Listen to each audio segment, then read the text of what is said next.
Welcome to the Killer Innovation Show, the longest continuously produced podcast in history.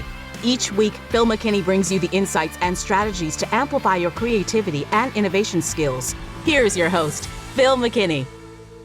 By the end of this video, you'll have mastered the exact thinking techniques Steve Jobs used to transform Apple into a trillion-dollar company. Now, these aren't theoretical concepts. They're practical mental frameworks you can apply today to see opportunities others miss, to make better decisions, and create innovations that stand the test of time. These skills, these capabilities, this unique mindset that Steve had was directly observed by me over the many years of my time in Silicon Valley and across different touch points that Steve and I had over his lifetime. Now, let's take a look back. A 19-year-old college dropout sits cross-legged on the floor of Reed College dorm room, absorbed in a calligraphy class he's auditing after officially quitting school. Now, he's tracing the letter curves as he studied the spacing and typefaces and the balance of typography. To his classmates, this seemed utterly disconnected from any practical career path. Yet, this moment of seemingly aimless curiosity would spark a revolution. 7 years later, these same aesthetic principles would become the foundation for the Macintosh computer's revolutionary fonts, making personal computers feel profoundly human for the first time. That dropout was Steve Jobs, and his journey reveals something extraordinary about innovation itself. Here, try this. Try to think like Steve did back then. So take 30 seconds to write down one hobby or interest you have that seems completely unrelated to your work. Now, identify 3 specific principles or insights from that hobby. In my case, it could be my 3D printing work or my laser cutting work. And ask yourself, how might these principles solve problems in my day job? This is how Steve Jobs' mind worked every day, drawing unexpected connections that others often missed. Steve Jobs embodied a rare combination of thinking styles that set him apart from other tech leaders of his time. Now, the good news? These thinking patterns can be learned and applied immediately. Now, many of these, in fact, all of these, we've covered previously in the whole thinking series. So go over there or check the links below to check out the thinking series, which includes how to improve critical thinking skills and aesthetics thinking skills and design thinking skills and convergent thinking and divergent thinking. We've covered all of that. You want to go watch those videos. But let's start off with where Steve was really powerful. And number 1 was aesthetic skills, aesthetic thinking skills. So unlike tech executives who prioritize specifications, Steve understood that emotional connection through design was paramount. He's famous for saying, design is not just what it looks like or feels like. Design is how it works. So apply this today. Identify one product or service you offer. List 3 ways to enhance its aesthetic appeal without changing its function. And ask, how would this make users feel more connected to the experience? Now, the second thinking skill that Steve really applied was convergent thinking. Convergent thinking, reducing your options. But Steve paired the aesthetic thinking vision with this remarkable convergent thinking, a laser-like capability to eliminate anything that was a distraction. Now, upon returning to Apple in 1997, he eliminated 70% of Apple's products by drawing a simple 2x2 grid on a whiteboard. With consumers and professionals on one axis, desktops and portables on the other, allowing him to focus on making one great product in each quadrant. What would be the best commercial mobile product? What would be the best consumer mobile product? Rather than trying to be mediocre and having multiple products in each quadrant of the grid. Again, Steve is famous for saying, deciding what not to do is as important as deciding what to do. So here's another quick exercise. Try this. Take out a piece of paper, draw your own 2x2 grid with your two most important business variables on each axis, and list your current projects or ideas.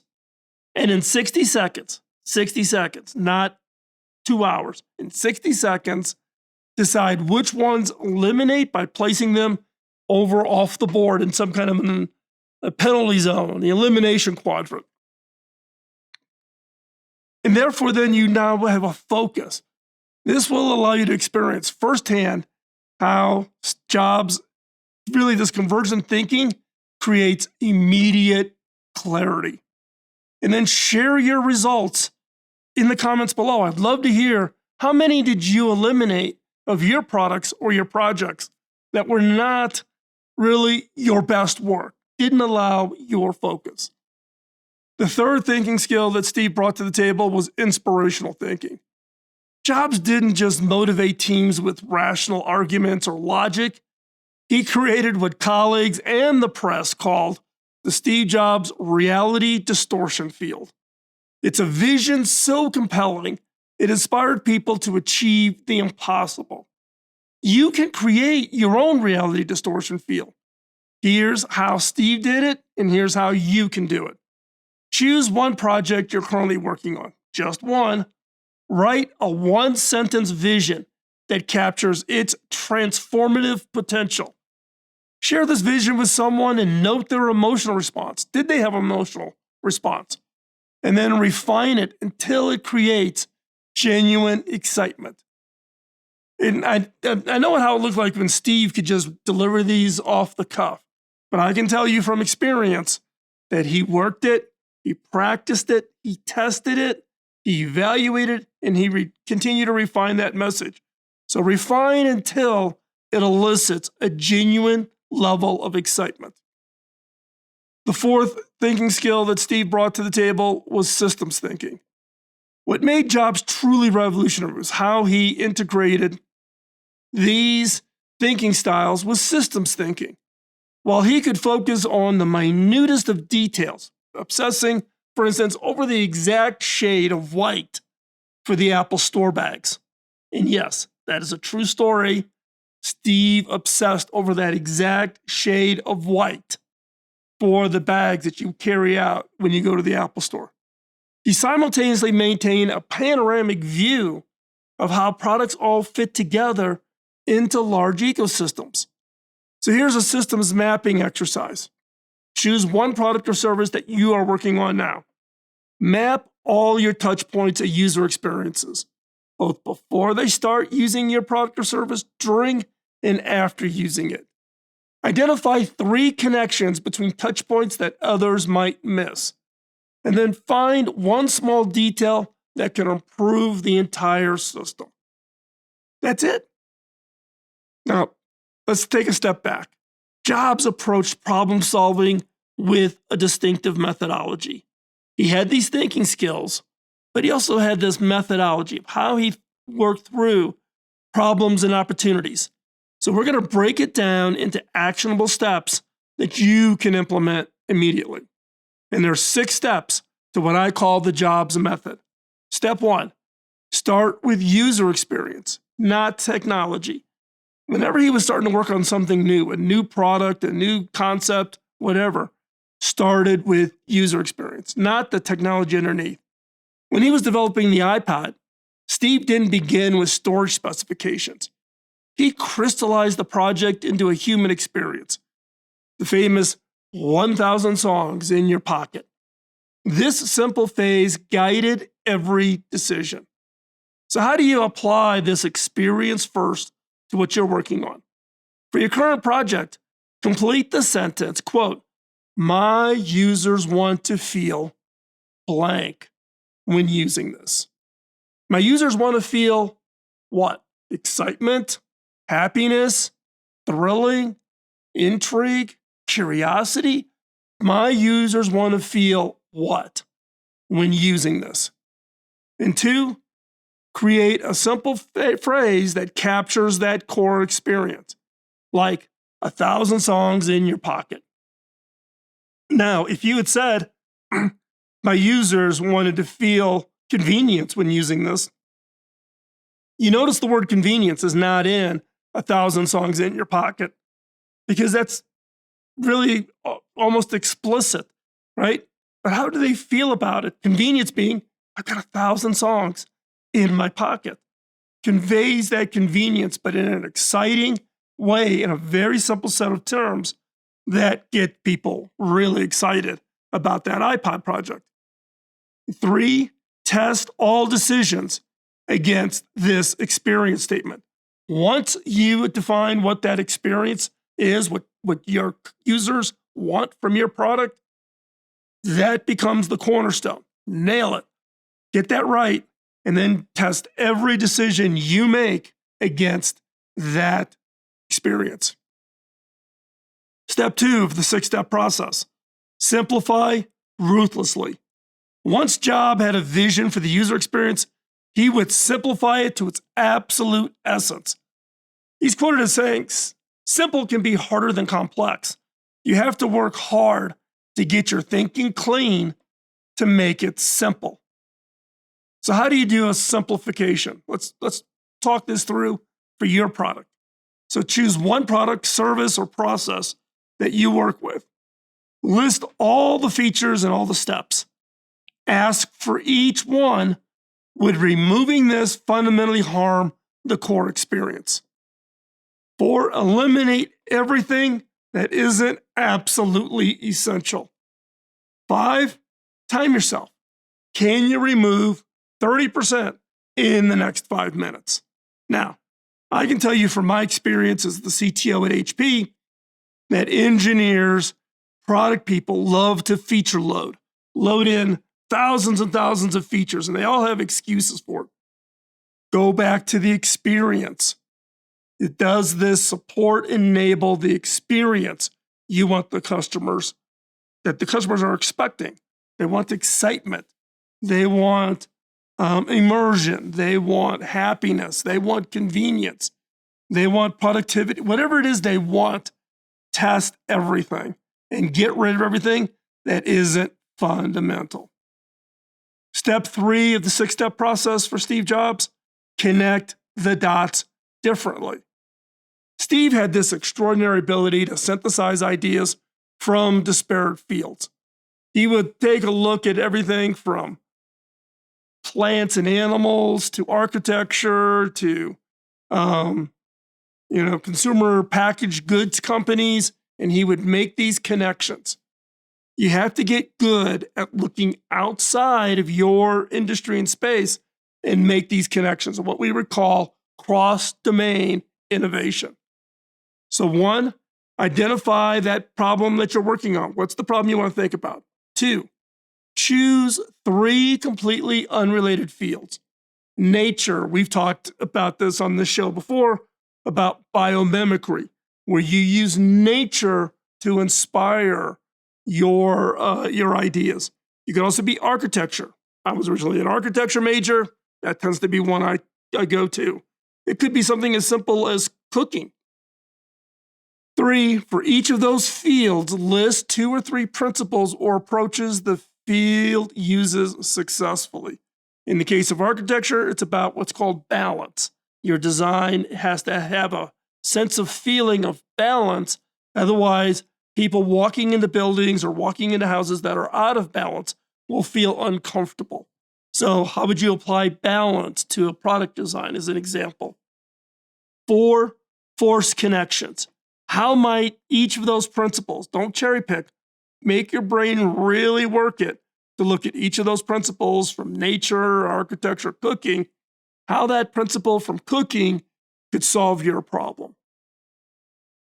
The 4th of the 6-step Steve Jobs process: envision the complete experience.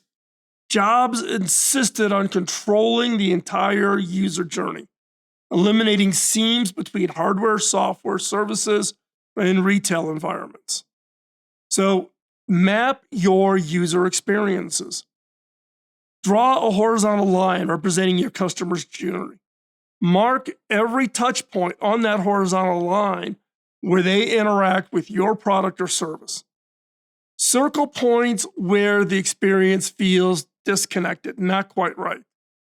And then identify who controls each touch point, and then develop a specific way to create more integrated experience at those circle points. An example, in the early days of the iPod, Apple actually came and worked with us at HP because HP at that time controlled 10% of all the consumer electronics retail shelf space. And Apple did not have that reach into retail.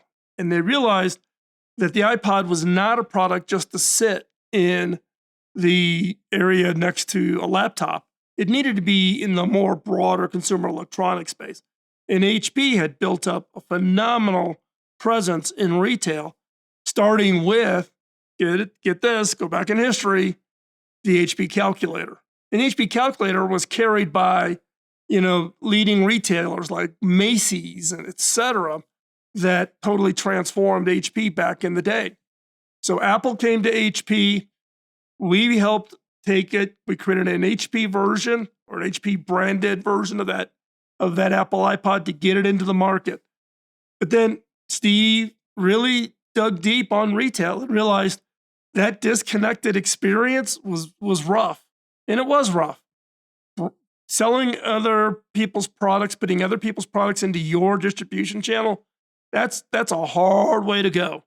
And so in this case, that's what caused Steve to start studying retail and figure out how Apple could create its own retail experience. And believe me, the Apple retail experience is pretty darn strong. So that's an example of doing these connections, figuring out how the experience is, figuring out what you control, figuring out what you don't control, and then really focus in on how do you take that one area, in this case, the retail experience, which kind of was okay, but not great. How do you transform it? Steve built Apple stores. Step 5 of the 6-step Steve Jobs process is prototype, test, and iterate. Now, despite Steve's visionary reputation, Steve was also intensely practical about testing ideas. That first iPhone went through multiple complete redesigns before it ever launched. So here's a rapid prototype challenge. And most people want to shortchange this. You can't. You got to do it. Create a simple version of your idea in 24 hours or less. Don't go off into a 3-month project and hiring a design firm. Go borrow your kid's Play-Doh, your markers or coloring pencils that your spouse uses for adult coloring books. Use a 3D printer, whatever it is you got. Create a simple version of your idea in 24 hours or less. 2, test it with 3 actual users, not your family, not your friends. Take it out, show it to people. It's what I would call that guerrilla testing of your ideas. There's an episode on this. Go into the catalog, you can find it, talking about how you go to a bar and talk to a random person, or how I took my team at HP and we actually went to New York, Times Square, walked into a Starbucks and sat down to a random person we didn't know to test the idea. Test with 3 actual users you do not know. 3, identify their biggest pain point, get their feedback. 4, redesign, focusing only on that pain point. Don't charge changing 5 things. If someone says it's too heavy, too big, too ugly, too not the right color, not the right feature, too complex, whatever it is, figure out that one real big pain point and then focus on it until you get that right. Then get the next pain point and work on that. That's how you really get it narrowed down without adding in bloat to your innovation. And the key here is repeat it, iterate, build the next prototype, show it to 3 people, get their pain point, redesign it, go talk to 3 people, right? Keep going. And step 6, push beyond good enough. This is probably what I would say is one of Steve's really kind of superpowers. Jobs insisted on excellence in every detail, even things that customers would never see. Like, for instance, in the original Mac, he rejected the motherboard design because the motherboard was not beautiful enough. Yeah, get that right. How many have you ever opened up your Mac to look at the motherboard? I had a 1984 Mac. In fact, I wrote software that was installed on the 1984 Mac. Back in the day, that's a long time ago. But Steve rejected the design of the motherboard, not because of feature function, but because the motherboard was not beautiful enough. Why was that important? Because that sent the message to his entire team about the level and the bar of quality he was expecting. So let's walk through what I would call a detailed excellence audit. Choose the one project you're working on. It could have been the same project across all these exercises we just did. Identify 3 hidden details that users might never consciously notice. And then 3, improve each detail beyond what seems necessary. Go to the end, push it. And 4, note how this shifts your entire approach to quality. Because now you're also paying attention to things that you might have just skimmed over because that's the way everybody does it, to how do you really raise the bar on that quality. Now, Jobs' thinking methods are being actively applied by innovation organizations today. They're not exclusive to Apple. It's probably the number one question I get. Oh, I want to be more like Apple. Fine. But it's not about Apple. It's about improving your thinking skills. And Jobs' thinking methods can be applied to any organization across any industry. We're going to talk about 3 examples. These are standout examples with the specific lessons you can apply, and you can apply them today. So the first case study is Airbnb. Airbnb revolutionized travel accommodation by applying several of Jobs' key thinking approaches. So the founders, Brian Chesky and Joe Giba, studied Jobs extensively and implemented his principles in their business model. Like Steve Jobs did with iPod, which was 1,000 songs in your pocket, they started with a clear, human-centered experience goal. And that is, belong anywhere. This experience-first approach guided their entire platform development. So how can you apply this? Create an experience statement for your product or service in 7 words or less. Yes, you can use ChatGPT or Claude to help you get it down to those 7 words. Get it down to 7 words or less.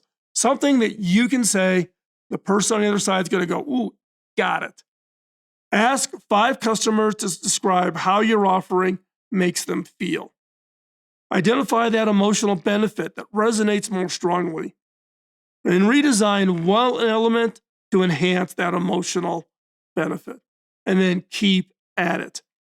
Now, in the case of Airbnb, they didn't have to worry about all the back end pieces of the hotel management because they didn't own the properties.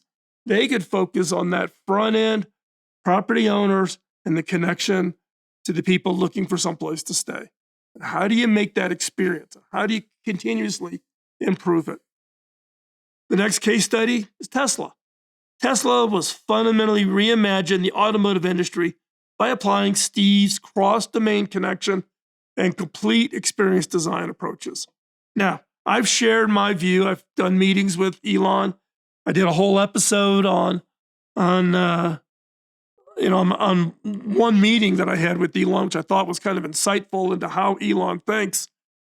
But Elon is very, very unique in his ability to make all of these kind of focuses that he has done. But how did he apply it at Tesla? Well, he applied it by not accepting those assumptions and challenging on those things that were going to have the biggest impact. So how can you apply it? So identify, I don't know what you want to call it, a battery or core technology in your field that everyone accepts as a limitation. Everybody in the sustainability space recognizes that battery power density, how much battery energy you can store per cubic centimeter of battery material, is a constraining factor, right? Everybody accepts as a limitation. In the case of yourself, question if that limitation is truly fixed or it's simply accepted by convention. And then explore at least 3 technologies from outside your field that might help overcome this limitation. And then apply a jobs level systems thinking by mapping the entire ecosystem impact if that limitation was removed. In the case of Tesla with batteries, Elon quickly realized, and we realized this at HP, yeah, you can continue to improve battery, but battery density only improves about 10% a year, yet you got Moore's law, far outstripping that pace. But you could apply energy conservation to other things. So like processors and displays and memory and networking and all those types of things, and actually make the battery last much, much longer than just focusing on the chemistry. You still have to work on the chemistry of battery, but you're applying all the other parts of the ecosystem to be more efficient, to require less battery, and therefore then become more efficient. And then Elon did develop the things like the superchargers and those types of things to reduce the burden or the friction of having an EV. So, great example. Think about it. How do you apply it to your project? Third case study, Disney. Disney's application of Jobs' thinking methods is perhaps the most direct, given the close relationship through Pixar, which Steve owned before selling it to Disney, making his family one of the largest private owners of Disney. And not to mention that past CEOs, in some cases even the current CEOs, have previously been on Apple's board. So how can you apply Apple's, this Disney approach? Choose one product or service you offer. Identify all the touch points where users interact with it. Find the transition points where the experience becomes disjointed. And then apply Jobs' complete experience, thinking to create a seamless journey. And then test that emotional impact on the seamless experience. Let's take the Star Wars experience. If you haven't been to Disney World or Disneyland recently, we go to Disney World fairly often with the grandkids, and they love the Star Wars experience. Why? Well, as I understand it, Disney designed that and threw out literally dozens of designs until they finally got it just right. Understanding what the customer flow was going to be, the touch points, the experiences, the emotional response from people coming in, and not just the kids, but the Star Wars fans, the adults who grew up with Star Wars. All of that was considered, and they did not sacrifice. They spent the time really thinking about the seamless experience and testing it, not just with themselves, but testing it with users before locking it down and putting it in place. And I can tell you, they did a phenomenal job. Now, this all sounds easy, but implementing job style thinking comes with significant challenges. So let's explore some of the practical solutions to overcome this. First one is the perfectionism paradox. Jobs perfectionism sometimes led to paralysis or you could say missed opportunities. Now you need to balance this perfectionism. So to do that is, for your current project, identify 3 hero features that deserve the perfectionism attention. 3 areas where good enough is maybe could be acceptable. Set clear time boxes. I will perfect this feature for exactly 2 hours, then move on, or 2 days, or the next 30 days. But once at that point, time box it, move on. 3, create a perfectionism budget. Allocate your limited perfectionism resources where they will have maximum impact. So you've got to really limit I wouldn't say eliminate perfectionism. That's not, if you think about Apple, you're going, wow, they did some great things. Look, Apple's not perfect. They've got some things in there. If you look at like build quality of laptops at Apple and you compare it to all the other laptop manufacturers, they actually tend to be towards the bottom.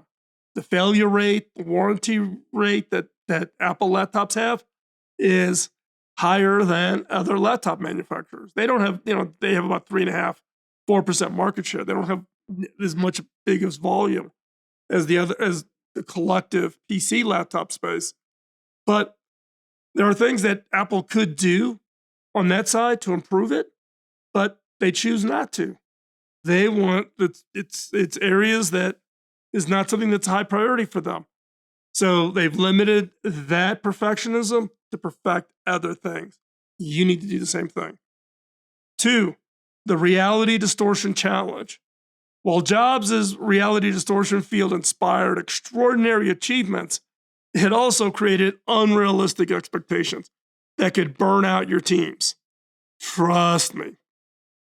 So how do you do this? So write your ambitious vision on concrete terms. List the 3 biggest obstacles to achieving it. And this is something Steve never did. He never really acknowledged the obstacles. So acknowledge them. Acknowledge these challenges openly with the team, and then create mini milestones that build confidence. How are we going to knock down this challenge? How are we going to knock down this challenge? And then celebrate progress. It's not about the big stage reveal like, oh, one more thing. It is really about building that momentum with that team that's delivering this vision a little bit at a time.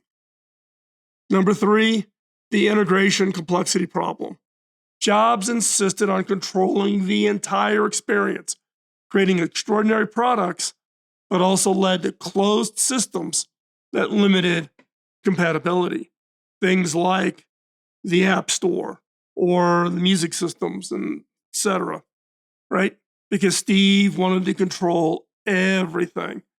Now, you can argue that Apple can do that, given their size. They're a $1 trillion company. Maybe you're a small startup. You're going, I can't control that all. But how do you balance this integration mix, this matrix that you've got to pull together to deliver and reach and touch your potential market? First off, map your product or service ecosystem. What are all your dependencies, your suppliers, your distribution channels, etc.? Categorize each element as either must control, because it affects the core experience, can integrate, so you can enhance without risk, or should be open, benefits from outside innovation, like third-party application developers or applications running on your device, etc. And then develop specific integration strategies for each category. Now, the 4th risk, if you want to apply Steve's 6-step methodology, is the empathy gap. Now, it's perhaps Steve's most significant weakness was really his often limited empathy for colleagues and partners. And boy, can I tell stories on my personal experience on this one. So, Steve was famous within Apple of even walking around, running into people maybe that he didn't know at Apple. He'd ask them what they did. They would fumble with some words and try to describe what they did. Steve would look at them and say, we don't need that. You're fired. And then walk away. The story goes that it got to the point where HR had to send people that would follow Steve around. And if he fired somebody, the HR person would come up behind them and go, no, you're not fired. Just go back to your cube, continue doing. But Steve had this mental process that made it very clear on what was contributing value and what was not contributing value. But how do you drive an empathy-driven set of excellence? So we've talked about this in some articles I recently wrote, but how do you provide feedback? And before providing feedback, ask yourself, what's the person's intention here? Is this that I didn't communicate the vision correctly? They didn't understand the vision correctly? Or Maybe they just made a decision on their own that led us down a path that could be good or bad. 2, practice delivering high standards with specific appreciation. Bring your team up, don't knock your team down. Draw them up to deliver better, higher quality experiences, products, services with appreciation and clear vision. 3, create a user empathy map for your products. So understand everything from your customers to your employees. What are they thinking? What are they feeling? What are they saying? What are they doing? Use this map to guide decisions about features and experiences. So take these concepts, everything we've discovered, beyond theory with this practical framework. 1, connection day. Schedule 1 hour each week to explore a field completely unrelated to your work, something completely different, hobbies, whatever. My case for the last 3, 4, 5 months has been really getting into the 3D printing world because I think that's fundamentally going to change the concept of manufacturing in the not too distant future. 2, a ruthless simplification session. Monthly review of all your projects using Jobs' what to say no to methods. 3, experience audit. Quarterly, map the complete experience of your products and services from the user's perspective and identify those friction points and then get them fixed. Now, I'm going to give you, so those are things that you can do every week to kind of exercise it, but let's get a little bit more tactical. I'm going to challenge you to apply one Steve Jobs thinking each day for the next week. The ones that I just talked to, those previous ones, those are over extended time. The best way to learn a new thinking skill is to apply it right away. So here are the thinking techniques, one for each day for the next 7 days. Build it into a habit. Day 1, aesthetic thinking. Redesign one element of your work, how it looks, how that whole experience feels. 2, convergent thinking. Eliminate one project, go through your entire project list, dump one, take one thing off your to-do list, dump it, right? Or maybe get rid of a feature. Day 3, inspirational thinking. Create a compelling vision statement, whether it's to an existing project to maybe help solve all of the team understanding the vision, or maybe this is you're creating a new compelling vision for a new project you want to start. Day 4, systems thinking. Map the ecosystem of your products and services and see how it all flows and how it plugs together. Day 5, start with the user experience. Interview one user about their needs.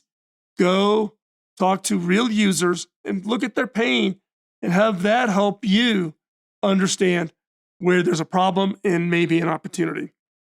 Day 6, simplify ruthlessly. Remove complexity from one process in your organization. And then day 7, connect the dots. Explore an unrelated field to inspire what it is that you're working on. And then share your results with our community. You can do it by the hashtag of the Jobs Challenge, or you can post it in the comments below. So we've decoded the thinking pattern that allowed Steve Jobs to revolutionize multiple industries. These tools are now yours to apply. Now, everything's in the show notes, so you don't have to worry about, oh my God, did I get all the right notes? So I got to re-listen to this. Everything in the details that I just went through are in the show notes, so go check that out. But the key here is start with humans and experience, not technology and specifications. Simplify ruthlessly by eliminating everything non-essential. Connect ideas across domains that others see as really unrelated. Design complete ecosystems, not isolated products. Prototype rapidly and be willing to start over, and push beyond good enough to create emotional connections. So what's coming up next? In our next installment on this series, we're going to explore how Bill Gates' thinking style offers a fascinating counterpoint to Steve Jobs' approach. While both men transformed technology forever, They did so using absolutely opposite cognitive methods. Where Jobs was intuitive, Gates was methodical. Where Jobs focused on aesthetic perfection, Gates prioritized functional ubiquity. The most adaptable thinkers know when to apply Steve Jobs' synthetic creativity and when to leverage Gates' analytic precision, a cognitive flexibility that can solve problems neither approach could address alone. So, if you found value in this exploration of revolutionary thinking and how Steve Jobs think, or this whole series, please subscribe now and hit that notification bell to ensure you don't miss the upcoming episode on Bill Gates and all of our content. Also, consider becoming a supporter on Patreon, where you'll get access to exclusive content, community member-only chats, live streams from here in the studio, and many other benefits. Links to the Patreon are in the description. Until next time, remember, the people who think they are crazy enough to change the world are the ones who do. What one Jobs thinking technique will you try today? Let me know in the comments below. See you next week. Bye-bye. Podcasting nonstop since 2005, this has been the Killer Innovation Show on the Innovators Network.